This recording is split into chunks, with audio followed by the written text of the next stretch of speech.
ഒരേ ദോഷങ്ങൾ വന്നാൽ എല്ലാവർക്കും ഒരേ പരിഹാരമാണോ എന്ന ഒരു ചോദ്യമാണ്. ഒരിക്കലുമല്ല എന്നുള്ളതാണ് ഉത്തരം.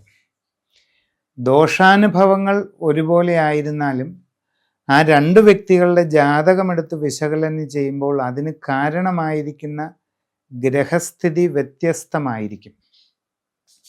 അപ്പോൾ ഓരോ വ്യക്തിയുടെ ഗ്രഹനിലയിൽ പ്രധാനമായി കാണപ്പെടുന്ന ദോഷഘടകം ഏതാണെന്ന് വിശകലനം ചെയ്യണം.